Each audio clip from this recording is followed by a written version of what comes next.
सरिता है। ॐ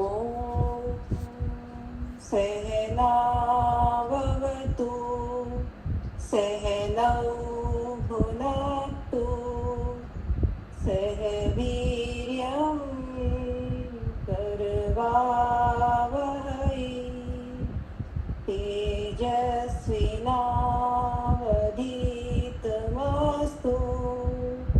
मा विद्विषावहै। ॐ शान्तिः शान्तिः शान्तिः।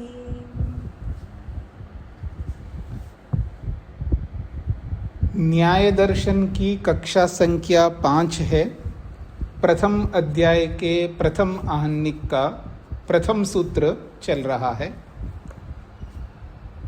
प्रमाण प्रमेय संशय प्रयोजन दृष्टांत सिद्धांत अवयव तर्क निर्णय वाद जल्प वितंडा हेत्वाभास छल जाति निग्रह स्थानानां तत्वज्ञानात् निश्रेयसाधिगमः, ये सूत्र है।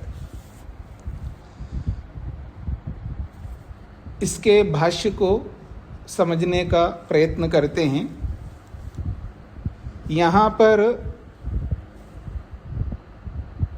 इन 16 पदार्थों का तत्वज्ञान करने की बात कही है। इन 16 पदार्थों का यथार्थ ज्ञान कर लेने से ही निश्रेयस की प्राप्ति होती है।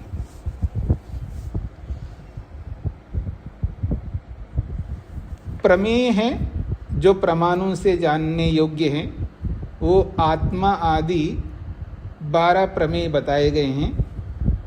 उनको जान लेने से निश्रेयस की प्राप्ति होती, ये बात कही है।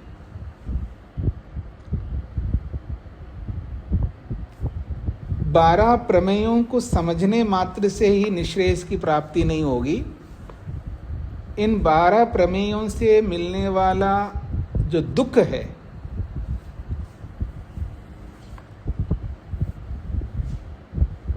अब 12 प्रमेयों से मिलने वाला दुख का तात्पर्य आत्मा से भी दुख मिलता है क्या, ये मेरा तात्पर्य नहीं है। तात्पर्य ये है कि आत्मा अपनी अविद्या के कारण से स्वयं को भी दुख देता है, और सबसे ज़्यादा दुख स्वयं अपने आप को देता है व्यक्ति। दूसरे लोग तो हमें दुख देते ही हैं, पर दूसरों की अपेक्षा स्वयं को भी अविद्या से ग्रस्त होकर आत्मा बहुत सारा दुख देता है। तो हेय क्या है, दुख का क्या है, और उस दुख को उत्पन्न करने के कारण कौन कौन से हैं। तो हेय और उसका कारण, उसको उत्पन्न करने वाला कारण, जितने भी दुख और उन सारे दुखों को उत्पन्न करने के कारण, इनका भी तत्वज्ञान हमें होना चाहिए। और इस दुख को हटाएंगे तो कुछ प्राप्ति भी होगी, जिसको हम सुख कहते हैं, आनंद कहते हैं, तृप्ति, संतोष, निर्भयता, स्वतंत्रता, किसी भी शब्द से आप बोल सकते हैं। उसको यहाँ पर आत्यंतिक हान शब्द से बोला है, और उस आत्यंतिक हान को भी हमें समझना है, और उस आत्यंतिक हान को पाने के उपायों को भी समझना है। तो इन चारों का तत्वज्ञान हमें करना होगा। एक और बात कही है कि आपने जो 16 पदार्थ गिनाए हैं, इन 16 पदार्थों की आवश्यकता नहीं है। केवल 2 ही पदार्थ मान लो, प्रमाण और प्रमेय। बाकी 14 पदार्थ प्रमाण और प्रमेय के अंतर्गत आते हैं। तो क्यों आपने इतना विस्तार किया है, एक प्रश्न किया है, तो उसका समाधान उन्होंने किया है। बिल्कुल आप ठीक कहते हो कि प्रमाण और प्रमेय के अंतर्गत बाकी 14 पदार्थ आ सकते हैं, परंतु 4 प्रकार की विद्या बताई गई है अर्थशास्त्र में। एक का नाम है त्रयी विद्या, जिसमें सारे शास्त्र आ जाते हैं। बहुत सारे शास्त्र हैं वैदिक वांग्मय के, वो त्रयी विद्या में आ जाते हैं। वार्ता एक विद्या है जिसमें यज्ञ याग आदि के संदर्भ में बात बहुत विस्तार से कही गई है।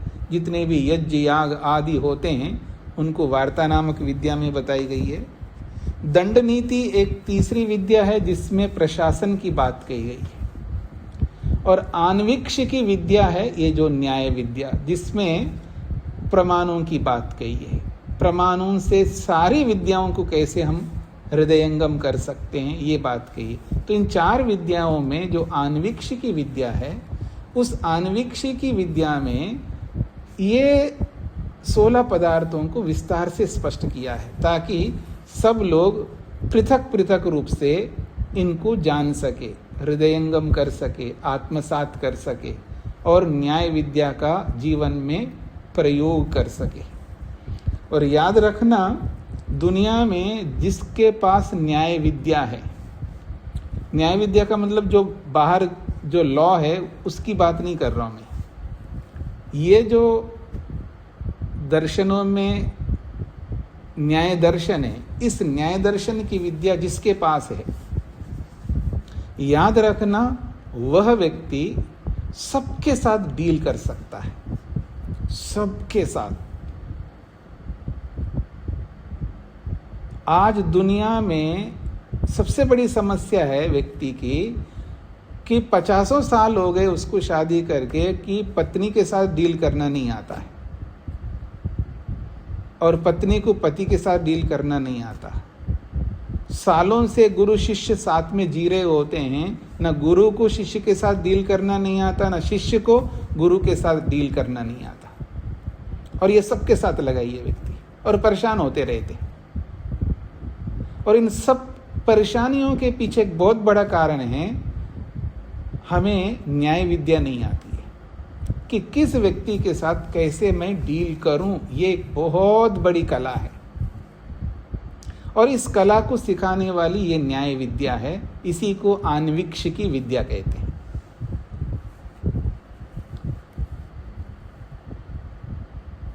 बस ये समझ लीजिएगा, इस विद्या को पढ़ने मात्र से डील करना नहीं आएगा, पढ़ करके उसको व्यवहार में उतारना होगा। ये जो प्रमाण है ना, प्रमाण जिसको कहता है ना, उसको हमें व्यवहार में, प्रमाण को समझ, सत्य तो समझ में आ गया पर सत्य को धारण तो करना होगा ना। सत्य समझ में आने के बाद उस सत्य को अगर हमने धारण नहीं किया, प्रमाण समझ में आ गया, उस प्रमाण को हम व्यवहार में नहीं लाया, तो फिर हम डील नहीं कर पाएंगे। तो पहली बात है इस न्याय विद्या को अच्छी तरह पढ़ना, हृदयंगम करना, आत्मसात करना, फिर उसको व्यवहार में उतारना।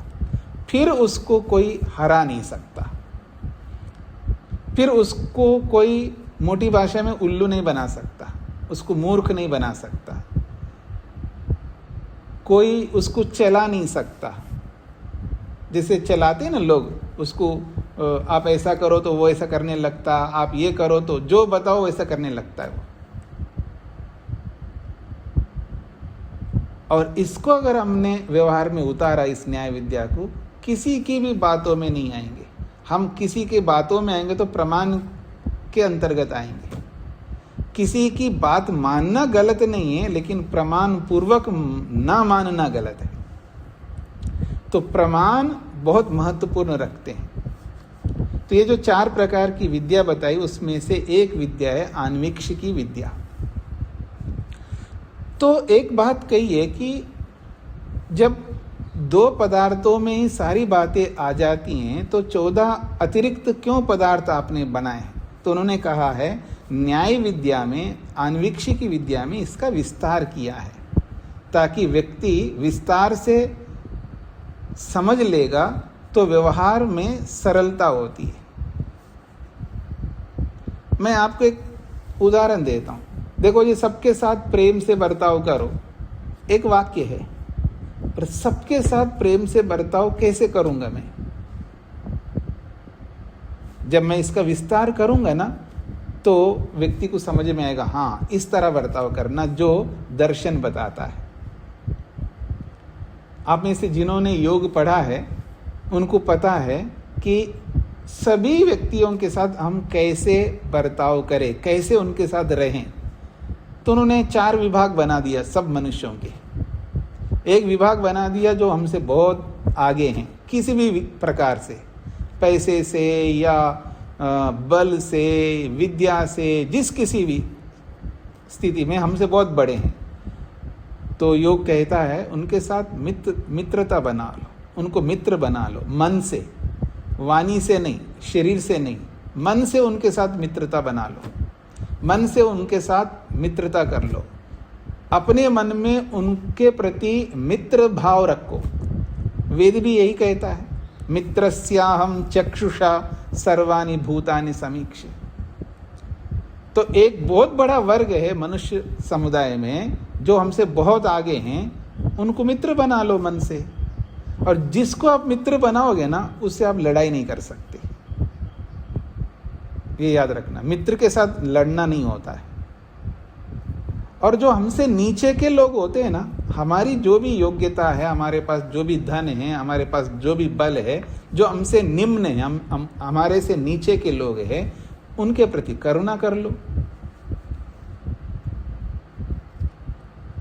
और जिसके प्रति आप करुणा करोगे तो उसके साथ भी आप झगड़ा नहीं कर सकते, उसको हेय दृष्टि से नहीं देख सकते, उसको धिक्कार नहीं सकते, आप उसके प्रति घृणा नहीं कर सकते, क्योंकि आपने करुणा की है उसके प्रति। तो मनुष्य समुदाय का आधा भाग तो निकल गया। और तीसरा भाग ऐसा है जो आपके बराबर के लगते हैं आपको, और जो बराबर के लगते हैं ना, उनके साथ बहुत परेशान होता है आदमी। उनको देख करके खुश रहना सीखो, उनको देखो, खुश रहो। उनके बल को देखो जो आपके समान बल है, उसे वो प्रतिस्पर्धा मत करो, उसको हराने की चेष्टा मत करो, उसको नीचे दबाने की चेष्टा मत करो। उसको देखो, खुश रहो, प्रसन्न रहो, बहुत अच्छा कर रहे हैं। तो 3 वर्ग तो समाप्त हो गए मनुष्य समुदाय का। एक वर्ग बचता है जिसको आप कहते हो दुष्ट कहते हो, जिसको आप राक्षस कहते हो, जिसको आप गलत आदमी बोलते हो, जिसको आप चोर कहते हो, जो गलत आदमी है उससे उपेक्षा कर लो, उससे दूर रहो। उपेक्षा का अर्थ द्वेष करना नहीं है, उपेक्षा का अर्थ राग करना भी नहीं है, ना उससे राग करना ना द्वेष करना, उदासीन रहना। तो ये एक प्रक्रिया बताया है योग ने कि कैसे आप बर्ताव करो। तो इससे पूरा मनुष्य समुदाय आ गया। अब जिसके साथ आपने मित्रता की है, तो जब कभी उसके साथ आपको डील करना पड़े तो कैसे करो। जिसके प्रति आपने करुणा की है मन से, सबके प्रति जो आपसे निम्न स्तर के हैं, आपकी योग्यता से कम योग्यता वाले हैं, और बहुत हैं ना, वो मतलब करोड़ों करोड़ों हैं। जब कभी उनके साथ आपको शरीर से या वाणी से व्यवहार करना पड़े तो कैसे करें, उनके साथ कैसा डील करें। मन से तो कहीं भी रह करके आप कर सकते, लेकिन वाणी से करना पड़े, शरीर से करुणा करना पड़े तो कैसे करें। और ऐसे ही जो आपके समान स्तर के लोग हैं, उनको देख करके खुश रहना है मन से, लेकिन जब उनके साथ आप वाणी से या शरीर से व्यवहार करना पड़े तो कैसा करें। और जो दुष्ट समझते हैं उनसे आप उदासीन रहते हो मन से, तो जब कभी वो आपके सामने आ जाए जो दुष्ट लोग, तो आपकी वाणी कैसी हो उनके प्रति, आपका शरीर की प्रतिक्रिया कैसी हो उनके प्रति, ये डील कैसे करोगे, इस बात को न्याय शास्त्र बताता है। तो इसलिए इनका विस्तार किया है, ऐसा इन्होंने बोला है। अब आगे बढ़ता हूं जी मैं। तेषां पृथक वचनम अंतरेण अध्यात्म विद्या मात्रम इयम स्यात्। हाँ जी, शकुंतला जी को क्या कहना है? नमस्ते स्वामी जी। जी स्वामी जी, कल आपने एक प्रश्न रखा था जी कि प्रमाण और प्रमेय के अंतर्गत ये जो बाकी के 14 पदार्थ हैं वो कौन कौन से आएंगे जी, तो उसके बारे में थोड़ी स्पष्टता चाहिए थी। मतलब मैं बताऊं उसके बारे में, यही आप यही कहना चाह रहे हैं ना?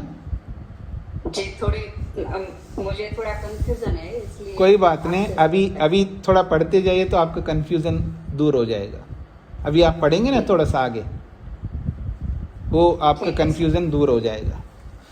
तो तेषां पृथक वचनम अंतरेण अध्यात्म विद्या मात्रम इयं स्यात्। यदि केवल 2 ही पदार्थ रखते, प्रमाण और प्रमेय, और बाकी 14 पदार्थों को न रखते अलग, तो कहते हैं तेषां पृथक वचनम अंतरेण। यदि उन 14 पदार्थों को अलग नहीं पढ़ते तो अध्यात्म विद्या मात्रम इयं स्यात्। फिर ये विद्या केवल आध्यात्मिक विद्या ही बनती है, केवल आध्यात्मिक विद्या रह जाती है।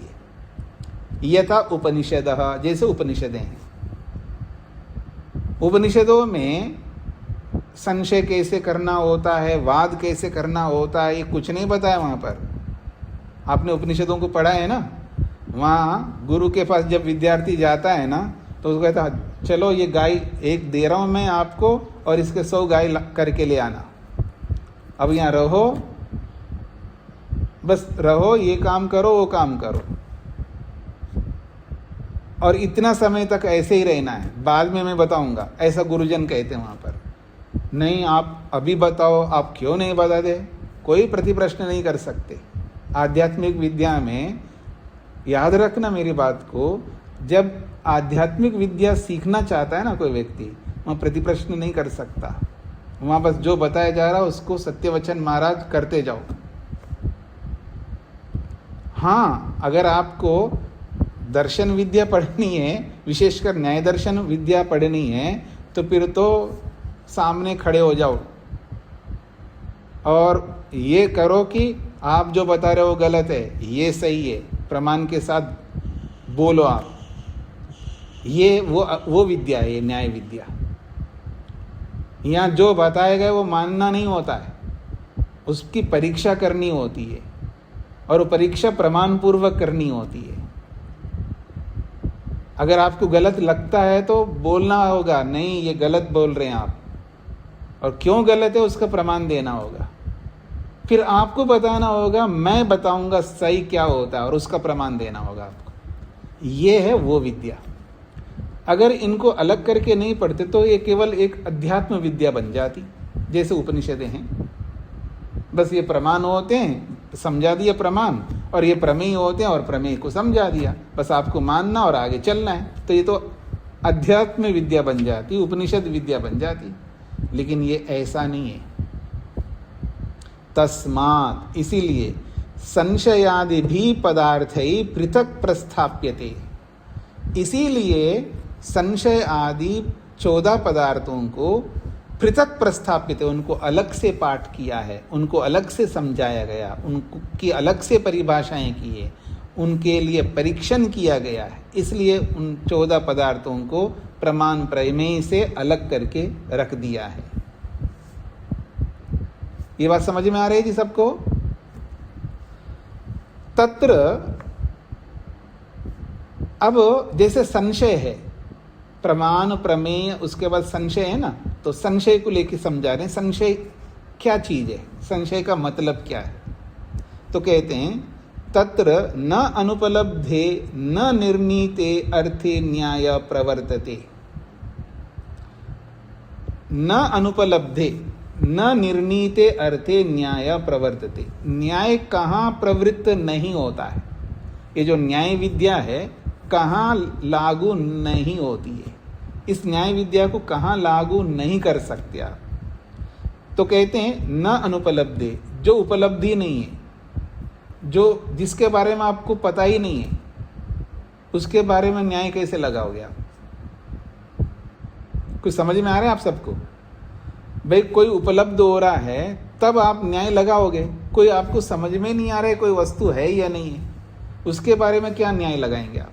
तो कह रहे हैं न अनुपलब्धि, जो उपलब्धि नहीं है, जिसका एग्जिस्टेंस नहीं है, जिसकी सत्ता ही नहीं है, जो है ही नहीं है, उसके बारे में ये न्याय विद्या लागू नहीं होती है। फिर कहा न निर्णीते अर्थे, और जिसका निर्णय हो चुका हो, जिसका निर्णय हो चुका हो वहां पर भी न्याय विद्या लागू नहीं होती है। कुछ समझ में आ रहा है जी आप सबको? किम तर्री, फिर कहाँ ये न्याय विद्या प्रारंभ होती है, कहाँ ये न्याय विद्या लागू होती है? तो क्या संशयिते अर्थे, कोई वस्तु तो है पर उस पर संशय हो रहा है आपको। वस्तु तो है, उसकी सत्ता तो है, पर उस वस्तु के बारे में आपको संशय हो रहा है। तो जैसे ही किसी सत्तात्मक वस्तु के बारे में संशय हो जाए, तुरंत न्याय विद्या वहां पर प्रवृत्त हो जाती है। फिर वहां न्याय विद्या आती है, उस संशय को मिटाने का काम करती है न्याय विद्या। और न्याय विद्या का एक ही तात्पर्य है, एक ही प्रयोजन है कि आपको संशय में नहीं रखना है, आपकी सारे संशय को हटाना है। यही इसका काम है।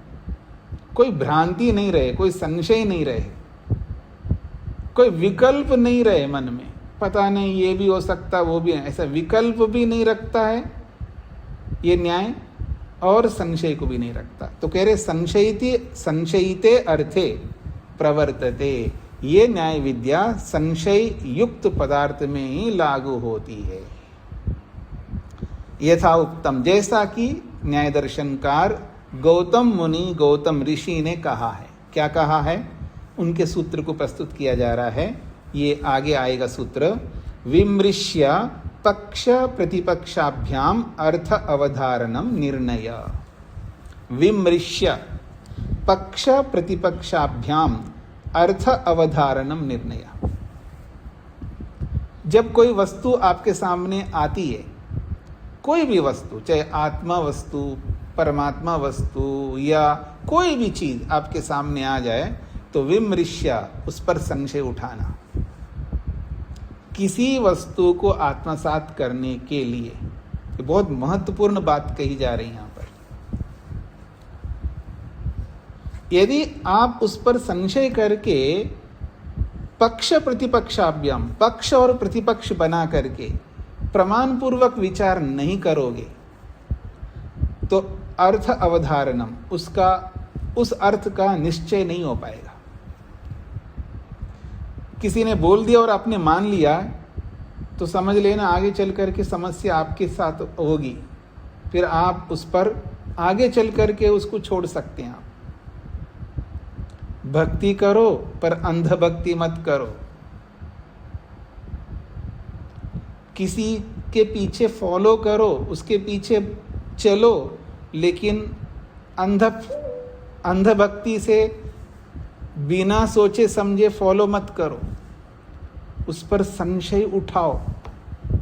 फिर संशय उठा करके, केवल संशय उठा करके रुकना नहीं है। बहुत सारे लोग संशय उठाते हैं, पर केवल संशय उठा करके रुकना नहीं है, वह पक्ष प्रतिपक्ष बनाओ।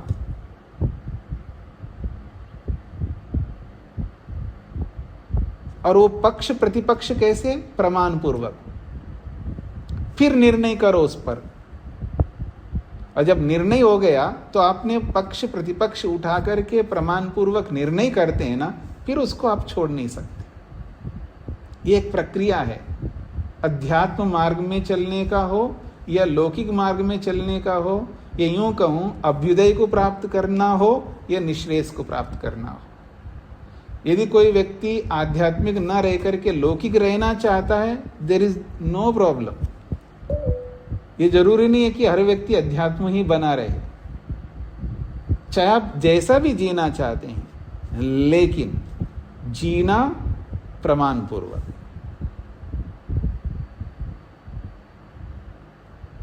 हाँ जी, क्या सबको अध्यात्म में चलना चाहिए? आप इस बात को मानते हैं? इसका मतलब सबको सन्यासी बनना है, सबको गृहस्थी बनना है, या सभी को वानप्रस्थ बनना है? कोई नियम नहीं है। परमात्मा की ऐसी व्यवस्था है, इसलिए सारी व्यवस्थाएं की अलग अलग। एक ही चीज में अगर रहना होता तो एक जैसा बना देता भगवान, एक ही आश्रम बना देता, एक ही वर्ण बना देता, पर ऐसा नहीं बनाया। परमात्मा को पता है हमारा सामर्थ्य, इसलिए उन्होंने ये सारी व्यवस्थाएं की है। इसलिए हमें हमेशा किसी को फॉलो करना है तो पहले संशय उठाओ, क्या ये जो जिस पर मैं चलना चाहता हूँ वो उचित है या अनुचित है, वो सत्य है असत्य है, न्यायपूर्वक है या अन्यायपूर्वक है। धर्म पूर्वक है अधर्म पूर्वक है, ईश्वरोक्त है या अनीश्वरोक्त है, ऋषि प्रोक्त है या अनऋषि प्रोक्त है, महापुरुष उसको स्वीकार करते हैं या नहीं करते हैं, सज्जन लोग उसका अनुकरण करते या नहीं करते हैं। तो ये परीक्षा करना हमारा कर्तव्य है। बिना परीक्षा किए यूं नहीं मानना है हमको। और मान सकते हैं क्योंकि हर जगह हम परीक्षा नहीं कर पाते हैं, लेकिन अनेक ऐसे विषय हैं जिसमें परीक्षा न करने के कारण से आगे जाकर के छोड़ देता वो व्यक्ति। आपने देखा होगा, अरे बहुत पढ़ लिया, कुछ नहीं धरा इसमें, वो छोड़ा है। योगाभ्यास करता है, अरे बहुत देखा हमने योगाभ्यास करते हुए लोगों, कुछ नहीं धरा उसमें, इसलिए मैंने छोड़ दिया। ऐसे बहुत सारी चीज़ों को, जो अच्छी चीज़ें हैं उसको भी इसलिए वो छोड़ते हैं क्योंकि उन्होंने जब उसको अपनाया होता है उस समय परीक्षा नहीं कर पाए। एक बात बता दूं, जब विद्यार्थी गुरु को चुनता है ना, तो शास्त्र ये कहता है उस विद्यार्थी को परीक्षा करनी चाहिए। गुरु, ये अध्यापक, ये शिक्षक शिक्षा देने में योग्य है या नहीं, विद्या देने में योग्य है या नहीं, परीक्षा करके फिर अध्यापक को चुनना चाहिए। फिर अध्यापक के लिए शास्त्र कहता है ये जो विद्यार्थी है ये विद्या ग्रहण करने के योग्य है या नहीं है, उसकी परीक्षा करो। तो शास्त्रों का ये बहुत पवित्र उद्देश्य है। मतलब कहीं पर भी आंख मीच करके चलने की बात नहीं कही है शास्त्रों में। हाँ, एक जगह जब अध्यात्म में वो प्रवेश करता है जो विद्या प्राप्त कर चुका होता है, याद रखना। जो विद्या प्राप्त नहीं किया वो अध्यात्म में प्रवेश करके नहीं चल सकता। इसलिए पहले उसको विद्या प्राप्त करनी होगी। अध्यात्म में तो सत्यवचन महाराज करके चलना पड़ता है। आपको जो बोला वो करना होगा,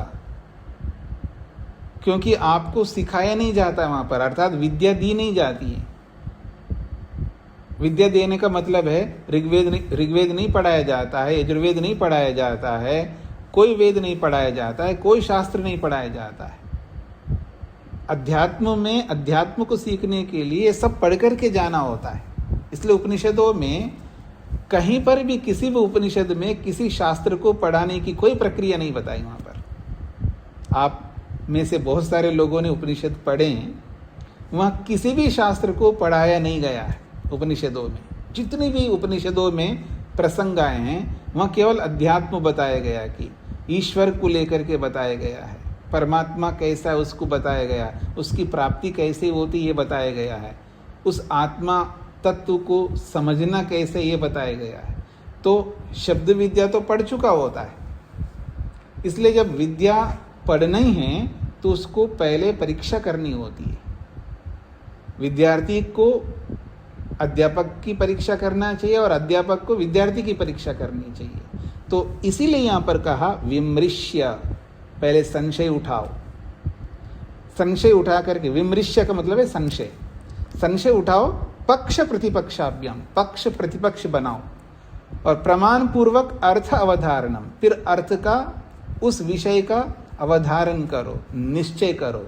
उस निश्चय का नाम है निर्णय। ऐसा ये सूत्र कहना चाहता है। अब भाष्यकार स्वयं सूत्र का संक्षेप से अर्थ बता रहे। विमृश्य जो है इसका मूल शब्द है विमर्श। विमर्श का अर्थ है संशय। पक्ष प्रतिपक्ष, सूत्र में जो पक्ष और प्रतिपक्ष आए ना, ये क्या है तो कहा न्याय प्रवृत्ति। पक्ष और प्रतिपक्ष में न्याय की प्रवृत्ति होती है, अर्थात वहां न्याय चलता है। न्याय चलने का मतलब है कि आपने जो पक्ष बनाया है वो पक्ष प्रमाणों से बनाते हैं, बिना प्रमाण के पक्ष नहीं बना सकते। जैसे मैं आत्मा को मानता हूं, तो आपको बताना पड़ेगा कारण, तो प्रमाण देना पड़ेगा आपको।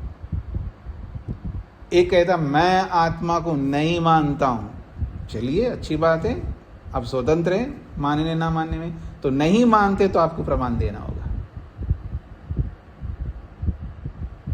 केवल आपके मैं नहीं मानता, तो आपको कारण तो बताना पड़ेगा। केवल नहीं मानता ये रट्टा नहीं लगा सकते आप। आपने देखा होगा व्यवहार में बहुत सारे लोग यही करते रहते हैं, मैं नहीं मानता आपकी बात। अच्छी बात है, मत मानिए, लेकिन कारण तो बताना होगा ना आपको, प्रमाण तो देना होगा। बिना कारण दिए आप ये नहीं बोल सकते मैं नहीं मानूंगा। तो इसलिए कह रहे हैं पक्ष प्रतिपक्षो न्याय प्रवृत्ति। अर्थ अवधारणम, अर्थ का अवधारण का क्या तात्पर्य है? तो कहा निर्णय तत्वज्ञानम, वो निर्णय ही तत्वज्ञान है। जब यथार्थ निर्णय होता है ना, तो निर्णय में चेंजेस नहीं होते, याद रखना, बदलाव नहीं कर सकते। निर्णय एक प्रकार से जैसे जज जो है ना अंतिम फैसला सुनाता है ना, फिर उसको चेंज नहीं कर सकता। वो फैसला सुनाने से पहले कितना ही परिवर्तन कर लो कोई बात नहीं है, लेकिन एक बार निर्णय हो गए ना, उसके बाद आप उसको बदल नहीं सकते। तो ये कहा जा रहा है वो निर्णय क्या है? तत्व ज्ञान है, यथार्थ ज्ञान है, सत्य ज्ञान है। सच अयम किम स्विदिति, वह यह किस प्रकार का है, कैसा है? तो कहते हैं वस्तु विमर्शा मात्रम अनवधारणम ज्ञानम संशय। सच अयम किम स्विद, फिर वो संशय होता क्या है? तो कहा वस्तु विमर्श मात्रम अनवधारणम ज्ञानम संशय।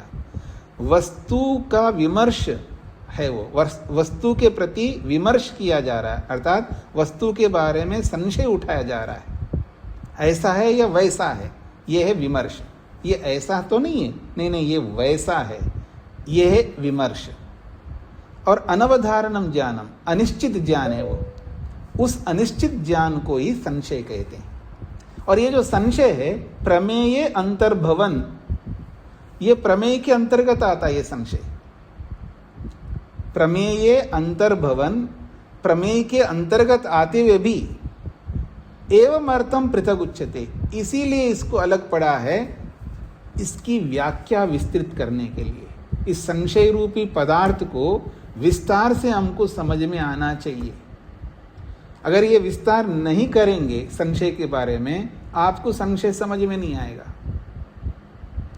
और संशय के बारे में जितना विस्तार करके बताएंगे आगे, तब आपको पता लगेगा कि हाँ, ये वास्तव में अगर इस संशय को अलग नहीं पढ़ते होते तो ये संशय हमको समझ में नहीं आएगा।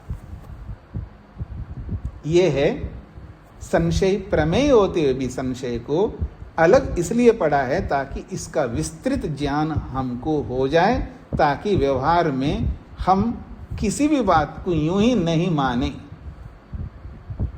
उसको प्रमाण पूर्वक माने। और प्रमाण पूर्वक कैसे जाना जाएगा संशयित पदार्थ को, जिसके विषय में संशय हो रहा है, चाहे ईश्वर के विषय में हो, चाहे वो जीवात्मा के विषय में हो, वो पुनर्जन्म के विषय में हो। देखिएगा कितने लोग हैं ऐसे, किसने देखा अगले जन्म को?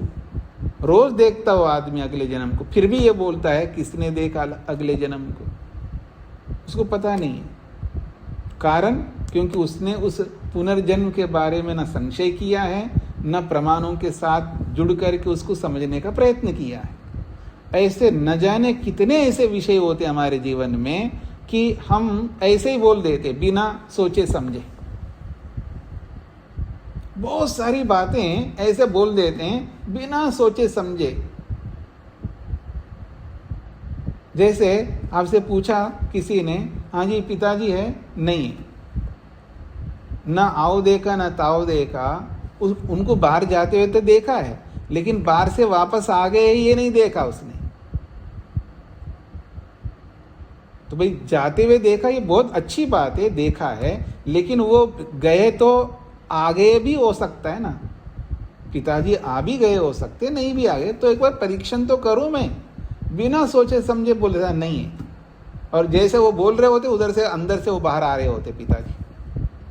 तो ये एक उदाहरण है। ऐसे बहुत सारी बातें होंगे, आप बिना सोचे समझे, बिना प्रमाण के पानी की तरह झूठ बोलते रहते। उनको समझ में नहीं आ रहा होता है कि किस तरह झूठ बोलता है व्यक्ति, चाहे शीघ्रता से कहो या इस न्याय विद्या को न समझने के कारण से अच्छे बड़े से बड़े लोग बहुत ही प्रमाण विरुद्ध व्यवहार कर रहे होते, उनको एहसास तक नहीं होता है कि हम कितने प्रमाण विरुद्ध व्यवहार कर रहे हैं। तो इसलिए यहाँ पर बोला है कि संशय प्रमेय के अंतर्गत आते हुए भी इसको इसलिए अलग पड़ा है ताकि इसको विस्तार से हम जान सके, ये बात कही है। अगली बात, अथ प्रयोजनम। अब प्रयोजन के बारे में बताने जा रहे हैं। ये प्रमाण, प्रमेय, संशय, प्रयोजनम, प्रयोजन शब्द आया है, तो प्रयोजन भी एक पदार्थ है। अब इस प्रयोजन को लेकर समझा रहे हैं। अथ प्रयोजनम येन प्रयुक्तः प्रवर्तते तत् प्रयोजनम, ये वार्तिक है। येन प्रयुक्तः प्रवर्तते तत् प्रयोजनम। येन करण में, साधन में, येन जिससे, जिसके द्वारा, प्रयुक्त प्रेरित हुआ व्यक्ति, प्रवर्तते क्रिया करने लगता है, जिससे प्रेरित होकर के क्रिया करने लगता है, कर्म करने लगता है, और जिससे वो प्रेरित हुआ है वो प्रयोजन कहलाता है। कोई सुख से प्रेरित है, कोई दुख से प्रेरित है, कोई पैसे से प्रेरित है, कोई नौकरी से प्रेरित है, कोई बिजनेस व्यापार से प्रेरित है, कोई विवाह से प्रेरित है, कोई ब्रह्मचर्य से प्रेरित है, कोई वानप्रस्थ से प्रेरित है, कोई संन्यास से प्रेरित है, अलग अलग है। छोटे भी प्रयोजन है, बड़े भी प्रयोजन है। प्रयोजन तो बहुत प्रकार के होते हैं लोक में, तो लौकिक प्रयोजन भी है और आध्यात्मिक प्रयोजन भी है। तो कहा जा रहा है ये ना, जिससे, जिसके द्वारा, प्रयुक्त प्रेरित होकर के, प्रवर्तते वो कर्म करता है, तत्प्रयोजन, जिससे प्रेरित हो रहा है ना, उसको प्रयोजन कहा जा रहा है। यहां पर इसी को भाष्यकार समझा रहे हैं इस वार्तिक को। यम अर्थम अभीप्सन जिहासन व कर्म आरभते। यम अर्थम अभीप्सन, जिस अर्थ को चाहता हुआ, जिस अर्थ की अभिलाषा करता हुआ, जिस अर्थ की तमन्ना रखता हुआ, अथवा जिस अर्थ को जिहासन, त्याग करने की इच्छा से। क्योंकि बताया था ना, हमारे जीवन में दो प्रकार की स्थितियां हैं। एक तो अप्राप्त को प्राप्त करने की अभीप्सा है हमारे जीवन में, अप्राप्त को प्राप्त करना चाहते हैं। जो हमारे जीवन में अप्राप्त है ना, उस अप्राप्त को प्राप्त करने की बड़ी तमन्ना है, जिसको आप कहते हैं ना मनोकामना है, जी मेरी मनोकामना है। तो इतनी मनोकामनाएं हमारे जीवन में अथाह भरे हुए हैं।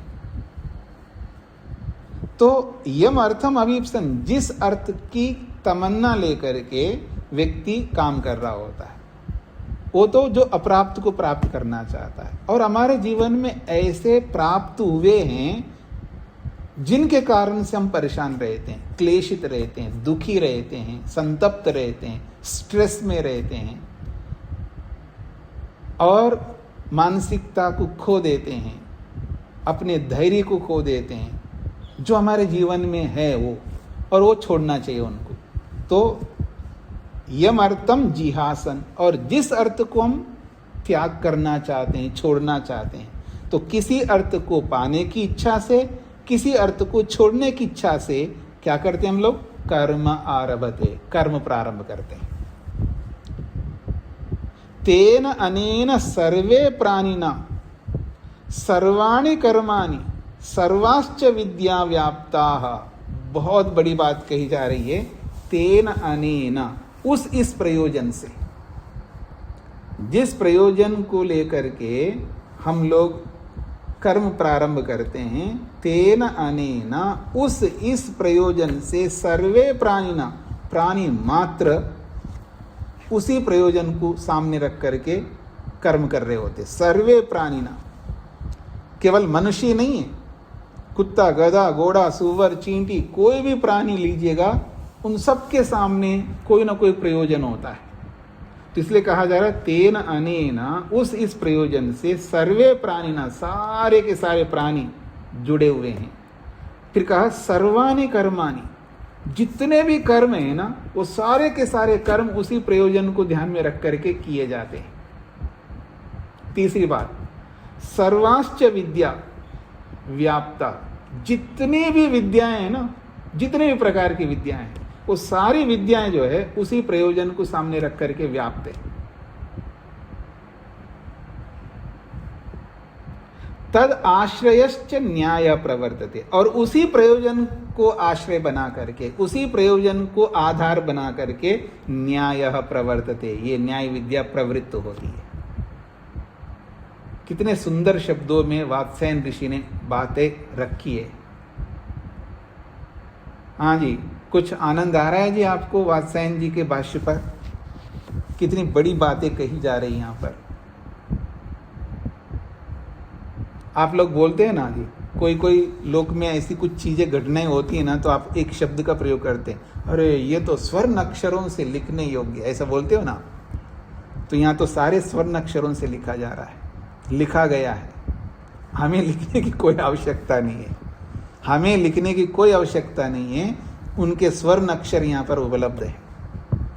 तो जिस प्रयोजन से युक्त होकर के सारे प्राणी जी रहे हैं, जिस प्रयोजन के लिए सारे कर्म किए जाते हैं, और उसी प्रयोजनों को ध्यान में रख करके ही सारी विद्या प्रवृत्त होती है। और तद आश्रयश्च न्याय प्रवर्तते, उसी प्रयोजन को आधार बना करके ही न्याय विद्या प्रवृत्त होती है। अगर न्याय विद्या काम में आ रही है, उसका एक ही प्रयोजन है, जिस प्रयोजन को लेकर के हम जी रहे हैं, उसी प्रयोजन को आधार बना करके न्याय विद्या प्रवृत्त होती है। ये बात कही है। अब एक बात, आप कह रहे हो न्याय विद्या उसी प्रयोजन को ध्यान में रख करके प्रवृत्त होती है। आखिर ये न्याय है क्या चीज है? किसको आप न्याय कह रहे हो? प्रश्न उपस्थित किया जा रहा, कहा पुनः अयम न्यायः, ये न्याय क्या है?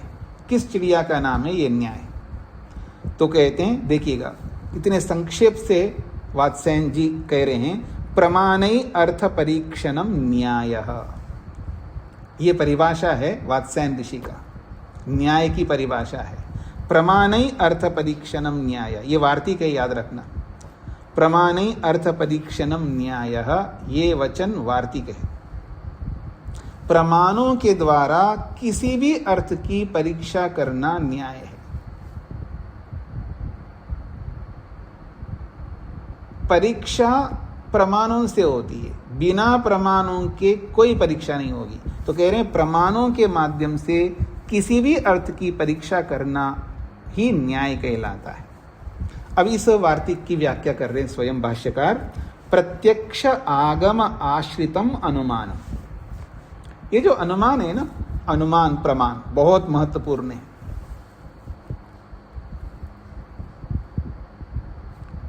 आप मेरी ओर देखेंगे जी, ये जो मेरी दो उंगलियों के बीच में जो स्पेस है ना, खाली जगह, दोनों उंगलियों के बीच में स्पेस है, पूरा जीवन लगाइएगा आप, 90 साल 100 साल लगाइए, 100 साल का जो हमारा प्रत्यक्ष है इतना ही होगा।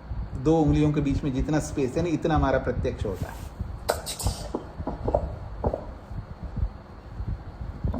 माइक बंद करके रखिए राजकुमारी जी। अब अनुमान कितना होता है जी? अब देखिएगा मेरी दोनों उंगलियों को, कितना स्पेस है जी? इतना अनुमान होता है, इतना अनुमान और इतना प्रत्यक्ष। अब कल्पना करिए कितना स्पेस है अनुमान के लिए, मतलब कितना बड़ा है अनुमान। और जिसको हम आगम कहते हैं, शब्द प्रमाण कहते हैं, वो कितना होता है? अब मैं उंगलियों को बढ़ा रहा हूं, अब आपको दिखेंगे नहीं, मैं पूरे हाथ फैला लिया, इतना बड़ा होता है आगम शब्द प्रमाण। अब ये तीन प्रमाण आपके सामने, प्रत्यक्ष, शब्द प्रमाण और अनुमान प्रमाण। तो यहां पर बताया जा रहा है ये जो न्याय विद्या है, ये किसके आश्रय से चलती है? ये अनुमान प्रमाण के आश्रय से चलती है। न्याय विद्या का मुख्य जो घटक है वो है अनुमान। तो कहते हैं प्रत्यक्ष आगम आश्रितम अनुमान। ये जो अनुमान प्रमाण है इसका ये किसके आश्रित से चलता है ना, अर्थात अनुमान प्रमाण का आधार कौन है? तो कहते हैं प्रत्यक्ष प्रमाण आधार है अनुमान का।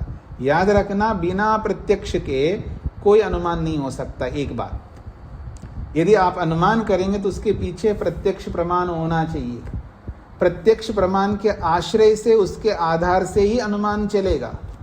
अथवा दूसरी बात है आगम आश्रितम अनुमानम, या आगम यानी शब्द प्रमाण के आश्रित अनुमान प्रमाण चलेगा। अनुमान प्रमाण के आधार दो हैं, एक प्रत्यक्ष प्रमाण और एक शब्द प्रमाण। इन दो प्रमाणों से अनुमान चलता है, और इस अनुमान को सा आन्वीक्षा, इसी को आन्वीक्षा कहते हैं। इस अनुमान का नाम है आन्वीक्षा। आगे बढ़ता हूं जी। प्रत्यक्ष आगमाभ्याम ईक्षितस्य आन्वीक्षणम अन्वीक्षा। प्रत्यक्ष आगमाभ्याम ईक्षितस्य, जो प्रत्यक्ष प्रमाण और जो आगम यानी शब्द प्रमाण, इन दोनों प्रमाणों से ईक्षितस्य जाने हुए अर्थ का या जाने हुए अर्थ को, ईक्षणम फिर देखना, प्रत्यक्ष से जाने गए और आगम के द्वारा जाने गए उस पदार्थ को, उस अर्थ को ईक्षणम देखना, दोबारा उस को देखना अर्थात उसको जानना, ये अन्वीक्षा कहलाती है। अन्वीक्षा का मतलब समझा रहे हैं, प्रत्यक्ष और आगम के द्वारा जाने गए पदार्थ को देखना। देखना का मतलब है अनुभव करना, जानना। जो प्रत्यक्ष के द्वारा जाना गया है या शब्द प्रमाण के द्वारा जाना गया है, उस अर्थ को ईक्षितस्य जाने गए उस अर्थ को ईक्षणम देखना, अनुभव करना, जानना, उसको अन्वीक्षा कहते हैं।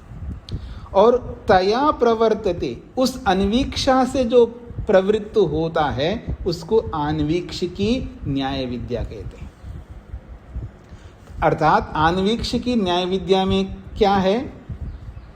अन्वीक्षा है, अर्थात अनुभव करना होता है। क्या अनुभव करना होता? अनुमान से अनुभव करना होता है। प्रत्यक्ष से तो आपने अनुभव किया है, उस प्रत्यक्ष के आधार पर फिर एक नया अनुभव करना है। उस शब्द प्रमाण के माध्यम से आपने अनुभव किया है, फिर उस शब्द प्रमाण से अनुभव किए हुए को अनुमान से अनुभव करना है। समझ में आ रहा है जी आप सबको? एक उदाहरण दे देता हूं, आपको समझ में आएगा। मैंने तेज नारायण जी को कहा जाइएगा और वहाँ नरेंद्र पाल जी मिलेंगे और उनसे ये रसीद ले आना। एक उदाहरण दे रहा हूँ। अब तेज नारायण जी जा रहे हैं, पर नरेंद्र पाल जी जहाँ हैं वो पकड़ में नहीं आ रहा है उनको, ये पकड़ में नहीं आएगा। तो मैंने उनको कहा एक काम करना, आप जब जाओगे जो मैंने आपको डेस्टिनेशन बताया वहाँ जाना है, वहाँ एक बरगद का पेड़ होगा। बरगद का पेड़ देखना तो आपको वहीं पर मिलेंगे, क्योंकि अक्सर वो वहीं बैठे रहते हैं। समझ रहे हैं जी? तो आपने प्रत्यक्ष से जाना है कि बरगद पेड़ जो है नरेंद्र पाल जी तक ले जाएगा। अब उस प्रत्यक्ष के आधार पर नरेंद्र पाल जी को भी समझना है आपको अनुमान के द्वारा, क्योंकि वो चिन्ह है ना। अनुमान में क्या होता है? एक प्रत्यक्ष होता है, एक अप्रत्यक्ष होता है।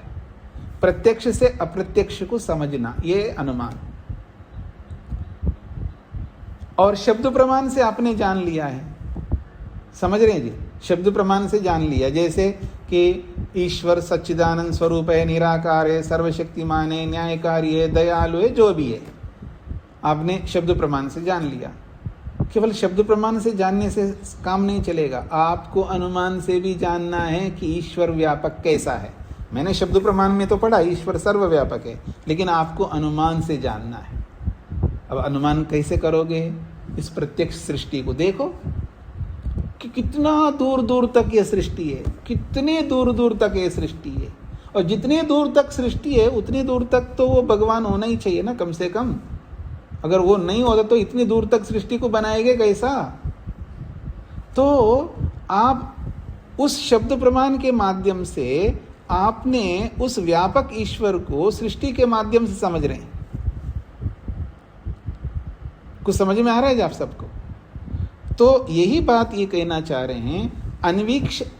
अन्वीक्षा न्याय विद्या क्या है उसको समझा रहे हैं। प्रत्यक्ष आगमाभ्याम ईक्षितस्य, प्रत्यक्ष और आगम प्रमाण से जाने हुए उस अर्थ को ईक्षणम दोबारा जानना है। उस दोबारा जानने को अन्वीक्षा कहते हैं। तया प्रवर्तते, उस अन्वीक्षा से प्रवृत्त होने वाली को आन्वीक्षिकी न्याय विद्या कहते हैं। और इसी आन्वीक्षिकी न्याय विद्या को न्याय शास्त्रम शब्द से बोला गया है। हाँ जी, ये सब बातें समझ में आ गई जी सबको?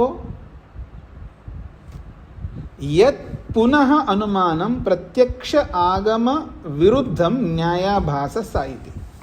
फिर कह रहे हैं यत् पुनः अनुमानम, और जो आप अनुमान कह रहे हो वो अनुमान यदि प्रत्यक्ष से विरुद्ध है और आगम शब्द प्रमाण से विरुद्ध है तो फिर वो अनुमान नहीं होगा, वो अनुमानाभास है, वो न्यायाभास है, वास्तव में वो अनुमान नहीं है। मेरी ओर देखिएगा, एक सिद्धांत समझ लीजिए, जिसको आप अनुमान प्रमाण कहते हैं वो कभी गलत नहीं हो सकता। अगर गलत हो रहा है तो फिर वो अनुमान नहीं है। इसका तात्पर्य है, कॉन्सेप्ट ये सिद्धांत है, जिसको आप प्रमाण कहते हैं वो प्रमाण कभी गलत नहीं हो सकता। जिसको भी आप प्रमाण कहते हैं वो प्रमाण गलत कभी नहीं होता। प्रमाण का अर्थ ही सत्य है, फिर वो गलत नहीं हो सकता। फिर भी वो गलत हो रहा है, इसका मतलब है वो प्रमाण नहीं है। जो प्रमाण नहीं है उसको आपने प्रमाण माना है, तो ये प्रमाण में दोष नहीं है, प्रमाता में दोष है। अर्थात प्रमाण को समझने वाले में दोष है। जो प्रमाण नहीं है उसको प्रमाण मान रहा है, जो अनुमान नहीं है उसको अनुमान मान रहा है। जैसे उदाहरण देता हूं, संभावना है। संभावना है कि आज बरसात होगी, संभावना है, ये अनुमान नहीं है। हाँ, लौकिक भाषा में उसको संभावना को आप अनुमान शब्द से बोलते हैं, पर वो अनुमान का अर्थ संभावना होती है। आज अनुमान है कि कुछ बारिश हो जाएगी, पर वो होती नहीं, कभी कभी हो जाती है, कभी नहीं होती है। तो वो जो संभावना है वो अनुमान नहीं है। प्रमाणों में जो अनुमान है वो अनुमान नहीं है, क्योंकि संभावना प्रमाण नहीं होती है। और जो प्रमाण होता है, अनुमान होता है, वो 100% सत्य होता है।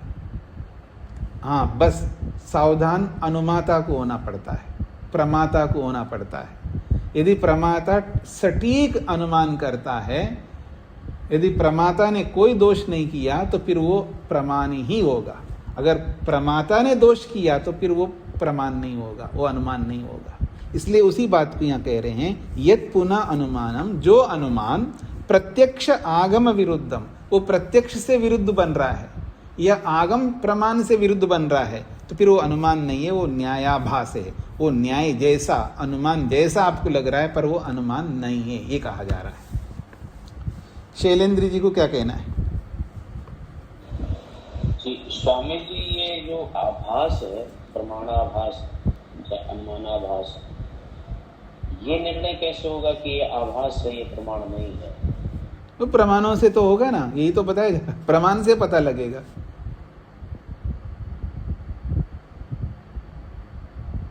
नहीं पकड़ में आ रहा है? कुछ बोलिएगा तभी तो मैं बोलूंगा। कैसे होगा? आपको बोला है ये आपकी माँ है, ठीक है ना? दूसरे ने बोला है ये आपकी माँ नहीं है, तो आपको कैसे आभास होगा? तो फिर तीसरे प्रमाण को लाना पड़ेगा ना। दो प्रत्यक्ष है, आपको दो लोग बोल रहे हैं ये आपकी माँ है, दूसरे ने बोला है, वो भी आपका अपना ही निकट का आदमी, वो कह रहा है ये आपकी माँ नहीं है। एक बोल रहा आपकी माँ है और एक बोल रहा आपकी माँ नहीं है, तो कैसे आभास होगा मेरे को वो माँ है या नहीं है? तो कोई तीसरा भी तो होगा, कोई चौथा भी तो होगा, कोई पांचवा भी तो होगा। फिर उनके आधार पर आप निर्णय करेंगे, और जिनके आधार पर निर्णय करेंगे ना, वो आधार यूं वैसे नहीं होने चाहिए। वो जो आधार देने वाला वो सत्य होना चाहिए, वो आप तो होना चाहिए। याद रखना, वो आप तो पुरुष होना चाहिए, तब वो आप निर्णय कर पाओगे, आभास कर पाओगे। जब एक प्रमाण ने जो बात कही है, लेकिन मैं मानूं कैसे, प्रमाण तो है लेकिन मेरे को अभी मान नहीं पा रहा हूं, तो कहते दूसरा प्रमाण ले आओ। योग दर्शन आपने पढ़ा है ना शैलेंद्र जी, पढ़ा है ना? जी स्वामी जी। तो योग दर्शन में ये बात कही है वेद व्यास जी ने कि व्यक्ति ने शब्द प्रमाण से जाना, फिर भी वो रुकता नहीं है, फिर अनुमान से भी जान लेता उसको, अनुमान से जान करके भी फिर रुकता नहीं है, फिर प्रत्यक्ष प्रमाण से जान करके उसको तसल्ली होती है। ये याद आ रहा है आपको? प्रमाण के प्रसंग में योग दर्शन में बताया है ये बातें। इसलिए जी स्वामी। तो एक प्रमाण से तसल्ली ना हो तो दूसरे प्रमाण को लाओ, तीसरे प्रमाण को लाओ, फिर तसल्ली अपने आप हो जाएगी। और सभी प्रमाणों से बोलने के बाद भी आपको तसल्ली नहीं हो रहे तो फिर आप मनुष्य थोड़े होंगे, आपका मतलब कोई भी। समझ में आ रहा है? जब सारे प्रमाण लगा करके भी सिद्ध कर दिया है, मैं तो नहीं मानूंगा, अब उस ढीठ व्यक्ति को ब्रह्मा भी ना रंजयते, उसको भगवान भी कुछ नहीं कर सकता। क्लियर है जी? अब बोलते नहीं है। हाँ जी स्वामी जी, ये तो ठीक, ये तो है, स्पष्ट है। लेकिन आभास वाली जो बात है ना स्वामी जी की, जिस व्यक्ति को आभास हो गया तो वो अन्य के प्रमाण को वो स्वयं को नहीं पता है कि उसको हम सही है या गलत है। नहीं, स्वयं को नहीं पता तो उस व्यक्ति का दोष है ना। उसको तो इतना समझ होना चाहिए कि मैं जो निर्णय कर रहा हूँ ये प्रमाण पूर्वक है, ये नहीं है। जब उसको यही समझ नहीं है तो फिर उसको योग्यता बनानी पड़ेगी ना, प्रमाणों का प्रयोग करने की योग्यता बनानी पड़ेगी। प्रमाण हर किसी के हाथ में नहीं रख सकते और वो निर्णय कर लेगा। प्रमाणों का उपयोग करना भी तो एक योग्यता है ना, प्रमाणों का प्रयोग करने की भी एक योग्यता होती है, वो योग्यता लानी पड़ेगी उसको, तब उसको सटीक आभास हो जाएगा। हाँ जी, शेखर जी। जी प्रणाम स्वामी जी। जी जहाँ प्रयोजन में हम बात कर रहे थे जी, उसी के प्रयोजन के कारण ही हम सब तरह के कर्म करते हैं। जी जी जी। और ये विद्याएं संबद्ध है, उसका क्या मतलब? सभी विद्याएं संबद्ध है, अर्थात जो भी विद्या प्रवृत्त होती है उस प्रयोजन को ध्यान में रख करके प्रवृत्त होगी ना। मतलब आप मान लीजिए कोई इंजीनियरिंग विद्या पढ़ते हैं तो क्यों पढ़ते? किसी ना किसी प्रयोजन को सामने रख करके पढ़ते हैं। कोई मेडिकल में एंट्री करता है तो उसका भी प्रयोजन होता है। तो कोई भी विद्या प्रयोजन को सामने रख करके ही व्याप्त होती है, ये बात कही जी जी जी। अनीता जी को क्या कहना है? स्वामी जी स्पष्ट हो गया। विमृश्य का अर्थ देख रहे थे तो संशय होगा ना। हाँ, विमृश्य का मतलब संशय करके। हाँ, जैसे संशयम कृत्वा कहो या विमृश्य कहो, एक ही बात है। ये कृत्वा अर्थ को, विमृश्य शब्द कृत्वा अर्थ को बढ़ता है। विमर्श का मतलब है संशय और विमृश्य का मतलब है संशय करके। जैसे कृत्वा का मतलब करके, कृतम का मतलब है किया और कृत्वा का मतलब करके, तो ये के अर्थ निकलता है। विमृश्य का मतलब संशय करके। जी। ओम शांति शांति शांति।